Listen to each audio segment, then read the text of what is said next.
Parliament में हमने कहा था कि कास्ट सेंसस को हम करवा के छोड़ेंगे और हमने ये भी कहा था कि 50% की जो कैप है, जो आर्टिफिशियल दीवार लगा रखी है, उसको भी हम तोड़ के हटाएंगे। पता नहीं क्या हुआ, सडनली 11 साल बाद नरेंद्र मोदी जी कहते थे कि सिर्फ 4 जाते हैं, सडनली कास्ट सेंसस का अनाउंसमेंट किया। हम इसको सपोर्ट करते हैं, पूरी तरह सपोर्ट करते हैं, मगर हम टाइमलाइन चाहते हैं। हम जानना चाहते हैं ये कब तक होगा, और ये एक पहला कदम है। तेलंगाना एक मॉडल बना है कास्ट सेंसस के लिए और वो ब्लूप्रिंट बन सकती है। और कास्ट सेंसस को डिजाइन करने में हमारा पूरा सरकार को ऑफर है, पूरा समर्थन है कि हम डिजाइन करेंगे, क्योंकि डिजाइन बहुत जरूरी है। क्योंकि 2 एग्जाम्पल्स हैं, एक बिहार का डिजाइन है, दूसरा तेलंगाना का डिजाइन है, उसमें जमीन आसमान का फर्क है। और मैं दोहराना चाहता हूं कि कास्ट सेंसस पहला कदम है। हमारा जो विजन है, एक बिल्कुल नया डेवलपमेंट का, विकास का पैराडाइम हम कास्ट सेंसस के माध्यम से लाना चाहते हैं। सिर्फ रिजर्वेशंस नहीं, मगर हम सेंट्रल सवाल पूछ रहे हैं कि चाहे ओबीसीज हों, दलित्स हों, आदिवासी हों, उनकी देश में कितनी भागीदारी है। कास्ट सेंसस से एक प्रकार से पता लगेगा, बट कास्ट सेंसस से आगे जाना है। हमारे इंस्टीट्यूशंस में, संस्थाओं में इनकी कहां कहां पार्टिसिपेशन है, पावर स्ट्रक्चर जो है उधर कितनी पार्टिसिपेशन है, ये नेक्स्ट स्टेप है। और हम चाहते हैं कि इस डायरेक्शन में कास्ट सेंसस जाए। हमने एक और चीज कही थी, कांग्रेस पार्टी ने रेज की थी, मैनिफेस्टो में भी था, article 15(5). Article 15(5) is reservation in private education institutions. ये कानून है, ऑलरेडी कानून है, और हम चाहते हैं एकदम इस कानून को एनडीए की सरकार, बीजेपी की सरकार इंप्लीमेंट करना शुरू करे। सेंसस को डिले किया है और अपोज किया था, हम इसको वेलकम करते हैं। ये हमारा विजन है, इन्होंने अडॉप्ट किया, बहुत अच्छा, मगर हम चाहते हैं कि हमें डेट्स बताई जाएं, किस दिन तक ये सेंसस होगा, बजट में इसका पैसा आना चाहिए, अभी बजट में पैसा नहीं है, और फिर जो डेवलपमेंटल विजन है वो हमारे सामने प्रेजेंट होना चाहिए। तो ये मैं आपसे कहना चाहता था, अंग्रेजी में बोल देता हूं। Caste census we have been fighting now for some time, government has opposed for some reason, we don't understand what that reason is, they have suddenly decided to do it. We welcome that. We are happy that they have done the caste census. Telangana is a model state for the caste census. There are 2 caste censuses in front of us. One is Telangana, the other is Bihar. They are completely different caste censuses. The Telangana caste census, the questions have been developed by a process of consultation, not a closed process, open process, by asking the stakeholders what are the type of questions, and it's been a very detailed, very granular exercise. We would like the national census to follow some of the ideas of the Telangana census, and we are more than happy to help the government develop the national census on similar lines. We've had 2 other issues that we have discussed which are also central, which is the 50% cap on reservations. Now this is becoming an impediment. This is becoming an impediment to development, to progress of our country, and to the progress of backward castes, Dalits and Adivasis. And we want this 50% barrier to be eliminated and broken. We have stated that. We have achieved We have put enough pressure on the government to get the caste census done. We want a date by when it's done. We are going to put pressure on the government to make sure that 50% cap is destroyed. And after that, there is a third thing, which is the Article 15(5), which is reservation in private educational institutions. It is already a law. We want that law to be implemented as soon as possible. So that is broadly the structure. We see the caste census as a new paradigm of development, and we want to go beyond the caste census. We want to understand what is the participation of 90% of our population in the power structure of our country, where are they participating effectively, and where are they not participating, and we want to give them participation and access to power. So we are absolutely convinced in the Congress Party that the caste census is a first step of a completely new development paradigm in the country, and we are going to push this paradigm through one way or the other. It doesn't matter what the BJP thinks. We have shown that we can pressure the BJP into doing the caste census. We are going to show you that we are going to pressure the BJP into doing 15(5) and also removing the 50% cap. I think every Congress member, every Congress worker, every single person who has fought for the caste census, and there are millions of people, activists from the backward communities, Dalits, Adivasis, I'm very proud of what you have done. This would not be possible without the effort, without the hard work that you have done. It has been a sustained campaign that we have run, and I'm very proud of every single person who has helped us in this campaign. Thank you.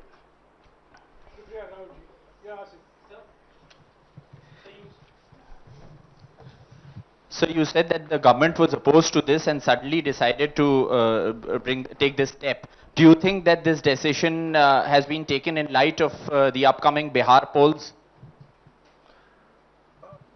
No, I don't think so. I don't think that's why this decision has been taken in a hurry. I don't need to comment on whether they took it, when they took it, how they took it. Now they have taken it. We are happy they have taken it. Now this needs to be taken forward.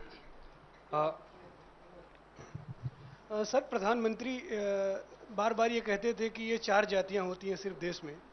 अब अचानक से फैसला हुआ, तो क्या लगता है कि आपको जो विपक्ष ने और आप लोगों ने दबाव बनाया, उस दबाव के कारण? ये सिर्फ हमने दबाव नहीं डाला, ये सिर्फ दबाव नहीं डाला है हमने, ये हमने ऑर्गेनाइज तरीके से बहुत गहराई से कैंपेन चलाया है, ग्रासरूट लेवल पे कैंपेन चलाया है, और महीनों से हम ये कैंपेन चला रहे हैं, और इस कैंपेन का असर पड़ा है, इफेक्ट आया है, और इसीलिए इन्होंने ये डिसीजन लिया है. बट कास्ट सेंसस जो मैंने आपसे बोला, ये दरवाजा खोलने का तरीका है. उसके बाद रियल विकास का काम शुरू होगा. एक बार हमें इंफॉर्मेशन मिलेगी तो फिर हम उस इंफॉर्मेशन के बेसिस पे हम एक्शन ले पाएंगे. मैं आपको 2-3 उदाहरण देता हूं. तेलंगाना के कास्ट सेंसस में से इंफॉर्मेशन किस ग्रैन्युलैरिटी की आ रही है और किस टाइप की इंफॉर्मेशन आ रही है. तेलंगाना में जो कॉर्पोरेट स्ट्रक्चर है,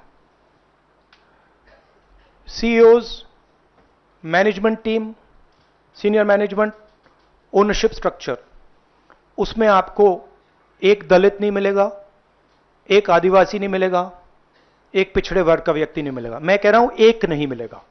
मैं ये नहीं कह रहा हूं कि 1% नहीं मिलेगा, है ही नहीं. 90% of India is not represented there. First. Second, gig workers, जिनके लिए हमने तेलंगाना में और अब कर्नाटक में हम कानून बना रहे हैं.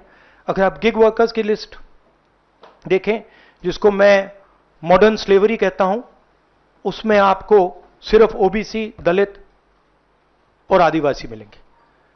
तो ये 2 स्ट्रीम्स बन रही हैं. एक स्ट्रीम मजदूरी की स्ट्रीम, गरीबी की स्ट्रीम, बेरोजगारी की स्ट्रीम, जिसमें दलित, आदिवासी, पिछड़ा वर्ग है, और दूसरी स्ट्रीम जिसमें एक छोटी सी एलीट पूरे के पूरे सिस्टम को कंट्रोल कर रही है. उसके ऊपर अदानी जी, अंबानी जी बैठे हैं. तो ये कास्ट सेंसस इस चीज को बदलने का फाउंडेशन है, पहला कदम है. राहुल जी, आप लगातार दबाव बना रहे थे, लेकिन पिछले 11 सालों से प्रधानमंत्री मोदी इस पर नहीं मान रहे थे. अभी पहलगाम का इतना बड़ा हादसा हुआ, क्या आपको लगता है कि इस वक्त में जो टाइमिंग है प्रधानमंत्री की कास्ट सेंसस को मानना, वो पहलगाम से देखिए, ध्यान भटकाने की कोशिश है? आप जर्नलिस्ट हो, ये आप लोगों का काम है, आपका काम स्पेक्यूलेशन है, मेरा काम स्पेक्यूलेशन नहीं है, मैं फैक्ट्स पे काम करता हूं। तो आप स्पेक्यूलेट कीजिए, मैं इस पे स्पेक्यूलेट नहीं करूंगा, मेरे को स्पेक्यूलेट करने की जरूरत ही नहीं है। उन्होंने क्यों लिया क्यों नहीं लिया उसमें मुझे कोई इंटरेस्ट नहीं है। लिया, और ये बड़ा स्टेप है।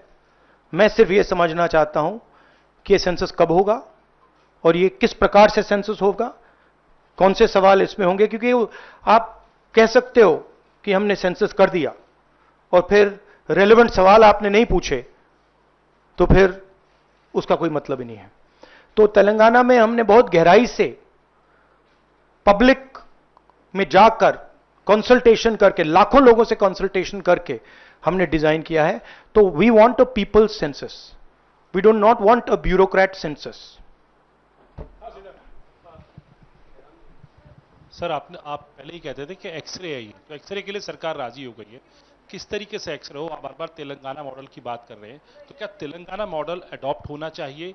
किस तरीके से होना नहीं, चाहिए? देखिए, तेलंगाना मॉडल में 2-3 प्रिंसिपल्स हैं। पहला प्रिंसिपल है कि बंद कमरे में 5-10 ब्यूरोक्रेट्स ने उसको नहीं डिजाइन किया, ठीक है? क्योंकि फ्रैंकली बोलूं तो जिन कम्युनिटीज की हम मदद करने की कोशिश कर रहे हैं उनकी होल्ड ब्यूरोक्रेसी में है ही नहीं। तो हम चाहते हैं मैस सेंसस, ओपन टेक्नोलॉजी का सेंसस, जहां हम स्टेक होल्डर से पूछें आपको एक्चुअली डिजाइन में आपकी क्या राय है, आप डिजाइन के बारे में क्या सोचते हो। यह तेलंगाना का first principle. Second principle Telangana में कि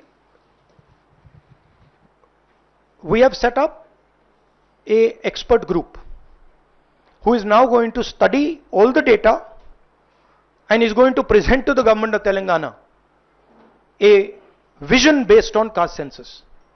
So that is the second step. And third step, as you are already aware, Telangana has demolished that wall of 50%, right? And also the 15.5, article 15.5 जो मैंने mention किया है।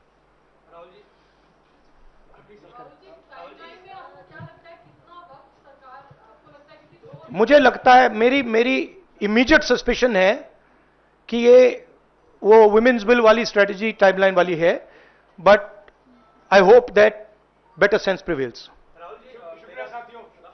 अच्छा, नो, आई वांट टू से one other thing which is frankly बहुत जरूरी है, और आज ये शायद कास्ट सेंसस से भी ज्यादा जरूरी है। मैं आज कानपुर गया और वहां पे जो टेररिज्म के विक्टिम थे उनसे मैंने बात की, परिवार से मैंने बात की। कोल्ड ब्लडेड तरीके से उनके बेटे को मारा गया है, बिना मर्सी के।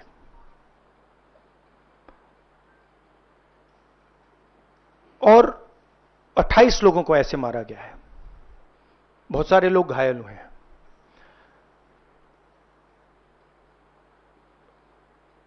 मैं इस पे कमेंट नहीं करना चाहता हूं ये कैसे हुआ। मैं सिर्फ ये कहना चाहता हूं कि जिन लोगों ने ये किया है, जो भी हैं, कहां भी हैं, they have to pay for this. And they have to pay for it properly, not in some half-hearted way, ऐसे आलतू फालतू तरीके से नहीं। they have to pay for it properly, कि इनको याद रहे कि हिंदुस्तान के साथ ये नहीं किया जा सकता है। हमने क्लियरली ऑपोजिशन की और सरकार की मीटिंग में क्लियर हमने लाइन दी है, यूनानिमस लाइन, कि जो हुआ है एक्सेप्टेबल नहीं है। और पूरा का पूरा ऑपोजिशन 100% सपोर्ट सरकार को देगा और दे रहा है। नरेंद्र मोदी को एक्शन लेना है, एकदम एक्शन लेना है, और पूरा का पूरा विपक्ष उनके साथ खड़ा है। जिन लोगों ने यह किया है, दे हैव टू पे द प्राइस फॉर दिस। जो परिवार है, उन्होंने आप लोगों को मेरे थ्रू एक मैसेज दिया है। एक्चुअली प्रधानमंत्री जी को उन्होंने मुझे कहा कि आप प्रधानमंत्री जी को यह बताइए, तो मैं 28 जो हमारे शहीद हैं उनके साइड से प्रधानमंत्री को आपके माध्यम से मैसेज दे रहा हूं। प्रधानमंत्री जी, उन्होंने कहा है कि हमारे जो बच्चे हैं वो शहीद हुए हैं, हम चाहते हैं कि आप उनको शहीद का दर्जा दीजिए, रिस्पेक्ट दीजिए। ये मैं कहना चाहता था। आप सबका बहुत बहुत धन्यवाद। Thank you. शुक्रिया राहुल जी, शुक्रिया शुक्रिया शुक्रिया शुक्रिया Rahul ji. We are saying, I am saying that 28 people have been killed in cold blood. Okay? It is pretty clear who is responsible for this. The people who are responsible for this must pay a price. The Prime Minister has to take action, right? And the action has to be clear and it has to be strong, without any confusion. The Prime Minister must not dilly-dally, must not waste time, must make it very clear that India is not going to tolerate this type of nonsense. So he needs to act. That's what I'm saying. He can act in whatever time frame he thinks necessary, but he has to act soon. शुक्रिया। I think you heard what I said. या शुक्रिया शुक्रिया शुक्रिया। I think you heard what I said. I said, let me speak. I'm not advocating anything. I'm being very clear. The people who've done this need to pay a price. Okay? And the Prime Minister has to act on it now, firmly. He should not dilly-dally. He should not be in a confused state. Thank you.